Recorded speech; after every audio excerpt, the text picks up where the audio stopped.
Nabota dyan diri sa monumento ni Abraham. Oh, mga turista. Nga dire. Yun ako. Kasi lang, no? Papa mauso ng cellphone. Lagi, mangudak. Aninarek, ikudak. Murati maka-income. Karoon na maka-income. Samsung, Motorola, iPhone. Tumudani, oh. Yan yung mga tao manguha. Samot ng mga vlogger. Okay, guys. Muna ang temple ni Abraham Lincoln. Kasi gibutan niya in this temple. As in the hearts of the people for whom he saved the Union. The memory of Abraham Lincoln enshrined forever. Walang ni. Parehas na ako ni Pilipinas ani diri tanaw ni monumento ni Abraham. Mana niya itong gisadihan sa una sa high school pata. Apply ka American citizenship diri. After this question, sa nahimo ni Abraham Lincoln about history, no? Muan siya monumento, no? Ibang president, wala man. Mga sa unang panahon, mga hero dito sila kaya mga pamuguti pagmugna, no? Sa mga kayuhan, sa mga balaod pangimuon ng Amerika. Muna nga ilado man ta ng president pero was kanigid kay ginabutang din sila sa history, no? Obvious ni George Washington, founder gid siya sa Amerika, father of this nation. Ato na to yung gipangbutang dito. Nanda siya gipanghimo dire, gipang sulat. Kung siya yung ikasulti, kabilin sa mga katauhan dire sa Amerika. Number one siya, gi-equalize din niya ang mga tao. No? Nanda siya, fellow countrymen. Hindi niya ang mga kabilin. At the second appearing to take the oath of the presidential office, there is less occasion for an extended address. Yan din yung speech, no? Tuningin mo siya pagka-presidente. Sabi mo kugihan na ubasa ron. Ano na lang nagabagbasa, bla bla bla, bla bla bla. Dahil nindot po sila sa una, kaya pinunggin nila ang Ginoo, no? For all the firmness in the right as God give us to see the right, let us strive on to finish the work. We are in bind up the nation wants to care for him who shall abhor in the battle, for his widow and his orphan to do all which may achieve and cherish a just and lasting peace among ourselves and with all nation. Kaya siguro sa mga story sa una, sinahimo ni Abraham. Sabi na, sulat is bumbong.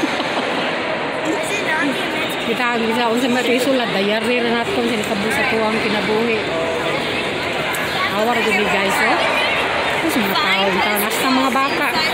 Kani mga estudyante ni kasagaran ni Adire. Oh, nagtorpod mi. Ngayon ka dili la taman sa libro adto on dinila actual, no? Diri po daw, napo siya ilang gisulat diri. Pagihan po kini mga tao butang diri sa bongbong. Para mabasa gid sa kanan, no? Dilin siyang mga katauhan Amerika. 4 and 7 years ago, our fathers brought forth in this continental. Kani,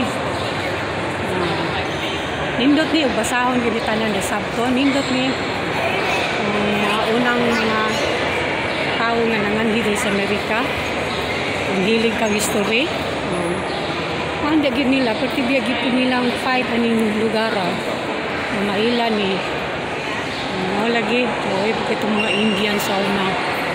Mga lang tigingan ni Hieronimo nga we have to move on. E tama rin itong time diha, lain ito ng muangko na ni lugar. Okay, tanda ka sa obos guys. Basta summertime, ang gawas sa mga tao, muna nagiingon sa Bible nga adlawan, ang tao mo ay mulihok. Sa kagabion, ang tao magpuyo, kaya ang mga hayop na po maoy, manggilihok. There's a time for everything. no? Na-program diya mura magug sa kani. Ito sa lida ni Clint Eastwood, diri to si Clint lingkod oh. Kaning hagdanan kani. Itong detective nga story. Diya siya din itong iyang kauban sa trabaho sa pulis. Binaog diya. Sa tuara nakita rang obless. The straight yun gikan diri sa kang Abraham nga monument. Ana no, diri sa kong tindugan. Na kaya nimo naglakaw pila ka milya na oh. Din ang pool, din ang obless, ang likod is Capitol. Ang likod pagyudana is katong Arlington Cemetery. Also pud to siya sa tourist spot. Mura ta mong natuan, gasuri-suri niya ito sa katong trolley. Na very touchy da po kay mga sundalo ba, mga cemetery sa mga sundalo, mga national, mga heroes, army heroes na nakiglaban with really naglaban ni Apil, naglaban sa gubat sa mga Hapon, sa German, katong mga alis bitaw nga mga lugar nga ilahang tabangan. Moto katong Arlington. Okay. Ani na jud ko sa second time ni namo ani dire. Okay guys. Kasi tao no. Tamas na yung cellphone. Picture gyud. Okay. Ako na sa tataman. Bye for now.